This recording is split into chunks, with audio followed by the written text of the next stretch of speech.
Career Lab Wednesday. I'm your host, George Miller. I'm here almost every Wednesday. Almost every Wednesday, we go live, and my goal is to help you develop in your career. I look at a career as a way to develop potential, as a way for me to work through past issues, develop new skills, get clearer about myself, become more and more me. And we spend a lot of time in our career. And so it's a spot where we can, if I invest in myself, if I say, hey, this is really meaningful work for me, it can change the whole mindset about how I am going about my career. So that's the context. But for everybody who is joining in, I want to say there's a few ways that you can engage. I love it, of course, when you jump in directly here on Zoom. We've had a few people doing that recently. It's been fun. So you know it is being live streamed. If you have an issue with that, then don't jump in and just type your questions in the comment section. Type your questions in. I will do my best to get to your questions and to answer them. And as I'm doing that, I love it when you stay engaged with me and you let me know if I'm on the right track for your questions or if I'm going somewhere that you weren't anticipating. Just let me know. Say, nah, George, it was more wanted to know about this kind of relationship at work. So just stay on track with me. You can type your questions into the comment section. You can jump in here on Zoom and ask anything career related. I will probably tie it back to emotional intelligence and coaching because that's my expertise. But actually, to start with today, I did get a question coming in earlier, and we'll start with this. I'm gonna read this to you, and then we'll dive into it. So, how do you capture on LinkedIn and on your resume oh man, I don't even know how to say this word. Showing that you are at the same job basically, but that it was acquired by another company. So there was a merger. Continuity. How do you capture on LinkedIn and on your resume when your company has been bought out by another company? The name is changing of the company, but not the position. So there's not a title change, just a company merger. Great question. There's a couple ways you can do it. You can just like put the new company name and then in parentheses, former company name, formerly da-da-da-da. So that way, if you want to show that it's not like you were job hopping, that you were staying in the same company, but that it was acquired and that you were a successful part of that acquisition, that's how you could do it. That's one way. Let's see. There's probably another way. One thing too is just actually type it into ChatGPT. Say, here's the companies. Here's I wanted to show that I'm at the same place, and ChatGPT will probably just spit it out in a nice, clean way. But that's not it's a pretty common thing. So good question. All you need to do is just put in there the dates that you were there, and you can put in whatever the company name is, and then new former company in parentheses. Let's see. Another way that you could do it, if you're on LinkedIn, you could just keep the new company name, and then right below it have the old company, and both of them will lead up to present. And so it will make it clear, if I'm looking at your LinkedIn, that your job position is the same, and I'll be like, oh, okay, yeah, that company was acquired by that company, and I can see that there. So I hope that helps. Great question. Anybody who's listening in and has another thought about that, feel free to share. So as I was looking at this week and the state of the world and a lot of changes going on, I've been focusing on making friends with fear. Also, because you know that I love going into the ice water, so that's a physical space where I make friends with fear. But it's actually more challenging to friend fear in conversations, in relationships. You know, we interact with people a lot, but we're not necessarily aware of our fears in interacting. It's like you can't see the forest for the trees. You can't see what's going on because you're so used to it. We're talking to people all the time. So what the concerns I have, I might not even realize some of the deeper anxieties there. So I want to dive into this about how high performers use emotions to lead better. You know, one of the number one things people will say to me is, I want to get over my fear. I want to be more confident. I just need to work through this fear and not have it anymore. And it doesn't work that way. As soon as I'm confident in one area of my life, then new vistas open up and there's new things that I shouldn't be confident about because I haven't done them yet. And it's not about acting confident when I'm not actually confident. It's about being courageous. And being courageous doesn't often, quote unquote, feel good, right? So how do high performers use emotion to lead better? Because we are, if I'm a high performer developing in my career, I'm going to be facing new challenges.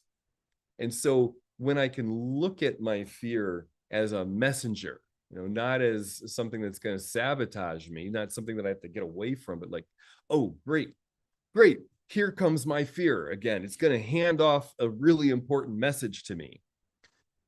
That is a much more empowering way to look at myself and my feelings. But maybe that can help if you're moving into a new position or to the earlier question, an acquisition just happened. I should have concerns about that. Things are changing. And if I'm trying to be like, no, don't feel afraid, I'm not going to be as alert as I might want to be. And then things might actually get problematic. So another thing is, I was thinking about what this is to listen to the fear, and that helps me really listen to the environment, helps me be alert.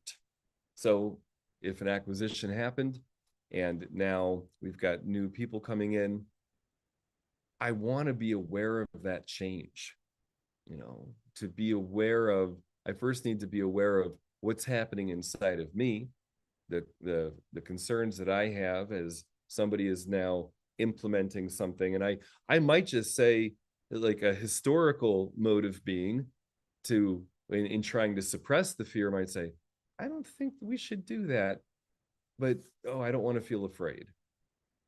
That's a pretty common thing for people.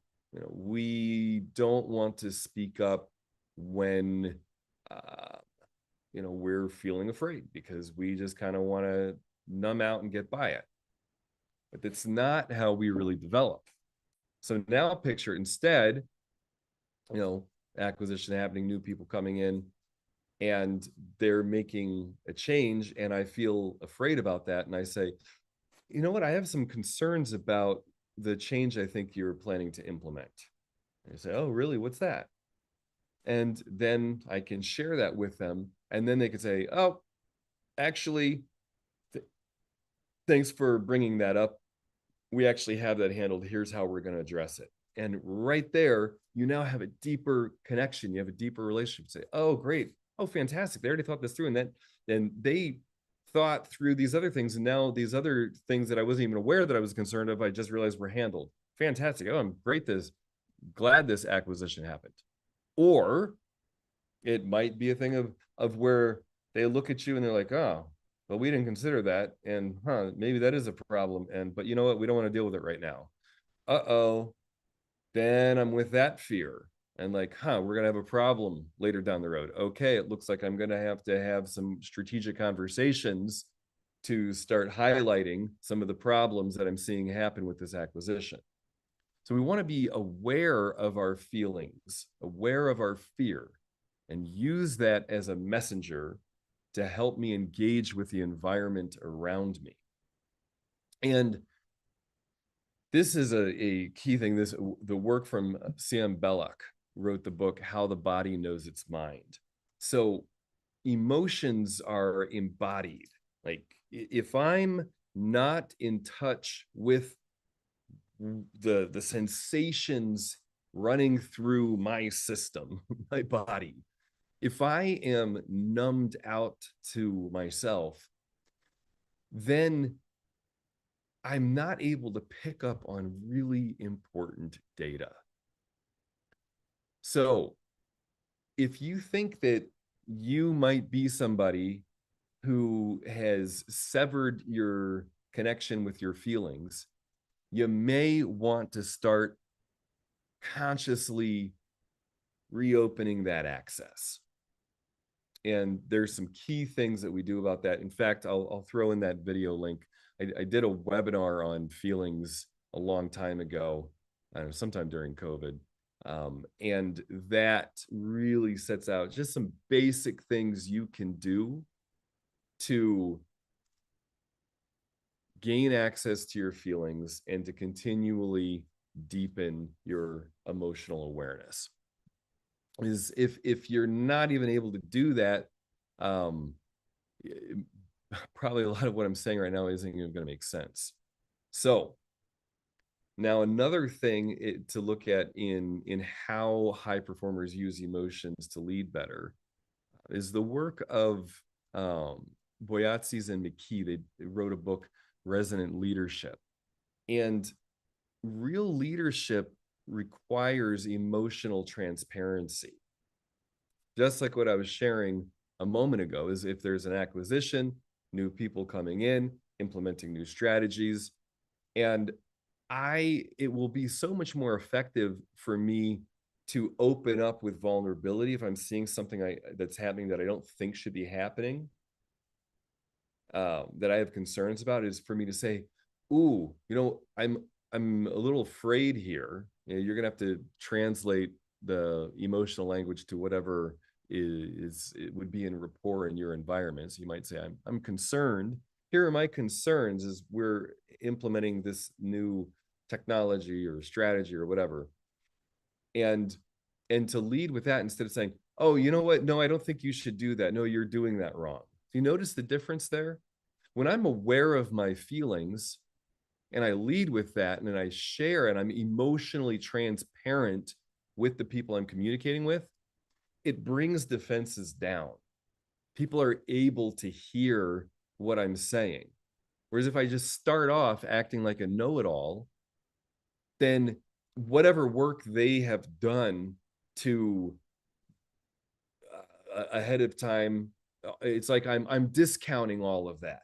If I don't lead with my feelings, if I'm emotionally opaque, I'm going to trigger other people's defenses most of the time. And so, again, a simple thing is to be more aware of what I'm feeling and to lead with that, to share that as I'm broaching conversations with people. So I hope that this is helpful so far. I want to say again, for anybody who's joining in, you are welcome to ask questions. You don't have to jump in here on Zoom if you don't want to. You can ask any question career related. Just type it into the comment section and I will do my best to answer your questions. So I'm going to share a little bit more about this. Some things that you can do to start waking up your relationship with your feelings is to breathe in deeper. So just take a moment right now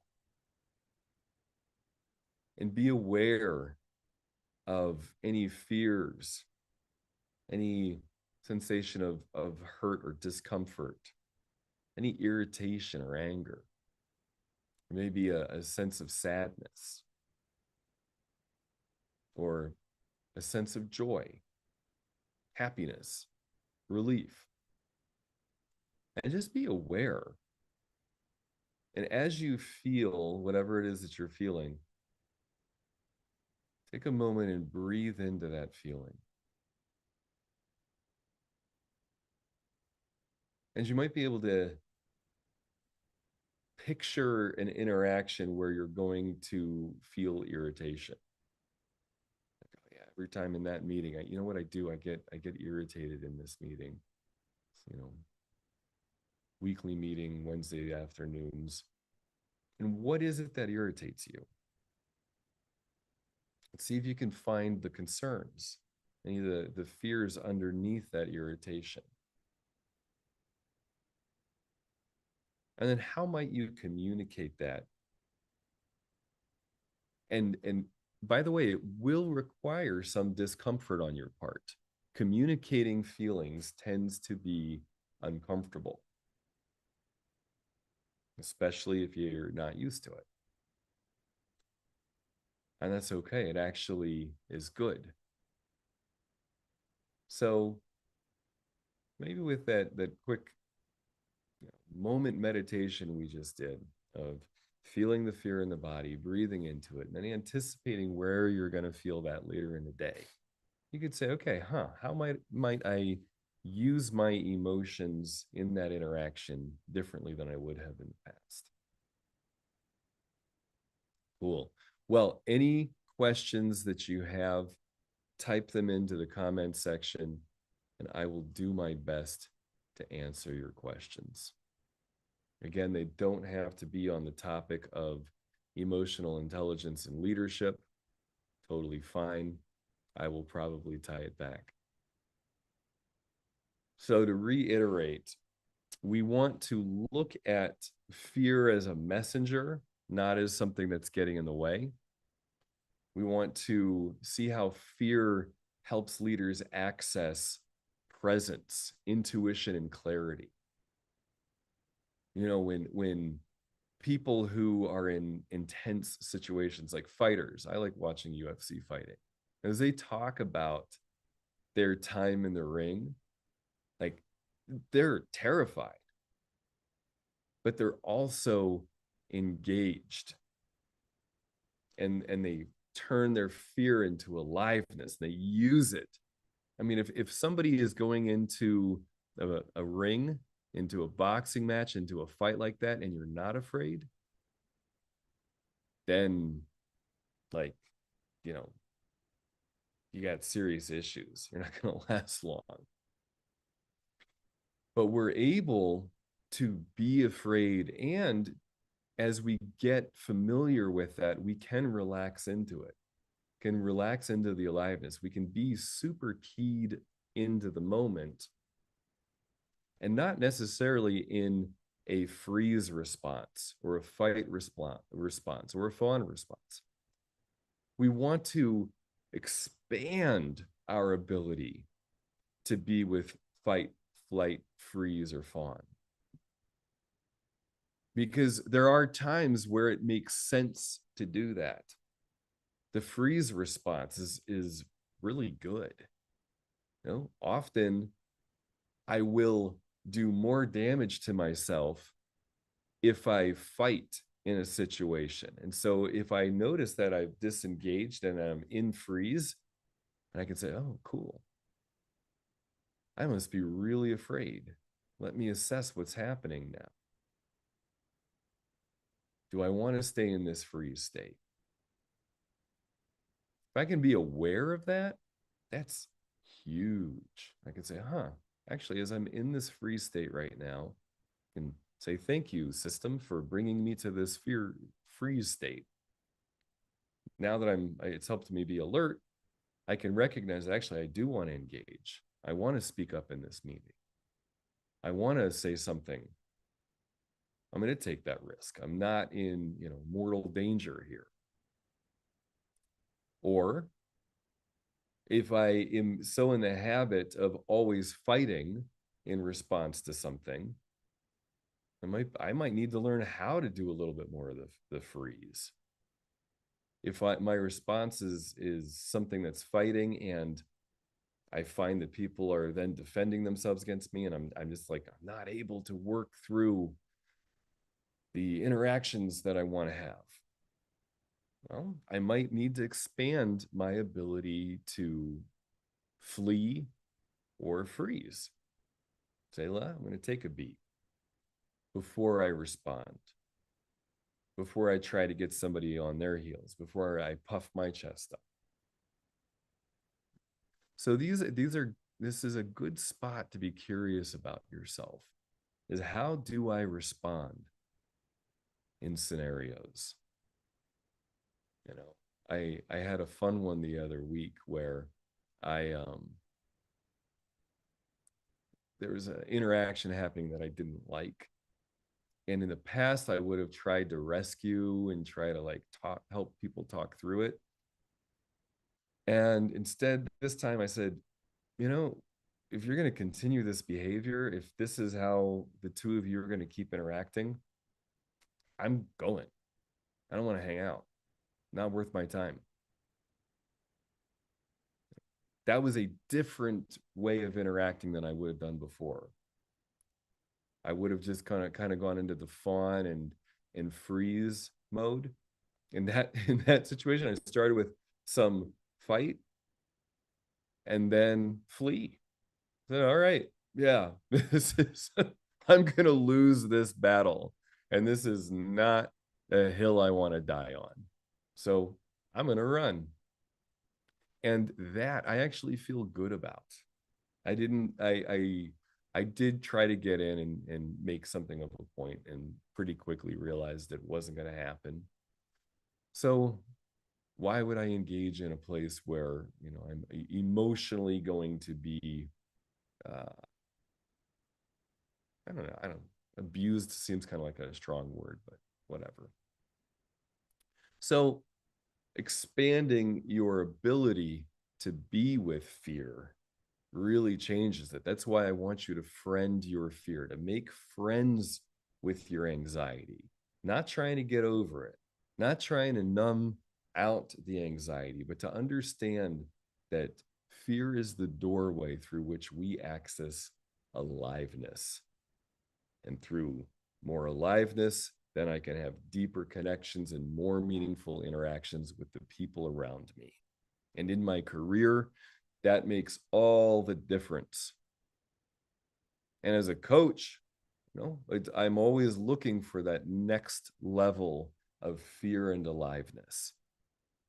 And with then the purpose of creating a better place for everybody, helping people develop, then it really helps me. It really helps me have a mission and a purpose and say, you know, it's worthwhile to take these risks with people. It's worthwhile to speak up and to friend my fear because I'm having a positive impact. So I hope that's helpful. Well, we're coming up on halfway, and I haven't gotten any questions for a little bit, so I think we'll start closing out today. I want to say that, you know, if you have any questions before I sign off, go ahead and type them into the comment section. Do my best to answer them. If not, you can always set up a one-to-one with me. We'll take 15, 20 minutes. And I'm often able to help somebody in that time move forward in whatever they're needing help with in their life. And if not, if that doesn't work, all good. And if it's a bigger issue and you're looking at you know, multiple issues, we can talk about what a coaching relationship might look like. So go ahead, set up a one-to-one with me, and I look forward to serving you there. And otherwise, I will be back next week for Career Lab Wednesday. I will, I'm just checking my schedule right now. Yep, I'll be back next week. And until then, take care. I'll reiterate what we talked about today is that you want to friend your fear If you're going to be a high performer, it means that you're going to use your emotions to lead better. We want to see fear as a messenger, not as something that's sabotaging you, and that it helps tie you into whatever the mission is that you're working on. It helps you be more aware of the environment. And we do this first by letting our bodies give us the signal, allowing ourselves to feel the fear, sometimes intentionally. I may need to be more alert and say, I might be feeling more anxiety than I let myself recognize moment by moment. I'm going to be a little more curious about that. And then we leaders know how to make that emotional connection and will lead with sharing something vulnerable. They're saying, help me understand. My concerns are this. And that communication about fear to another person opens the doors instead of shutting things down. If I'm avoiding my fear, then I tend to push people away. So if I can make friends with it, then I invite people to be with me as we're working something through. All right, everybody. Well, many blessings. Take care, go forth and make friends with your fear. And I will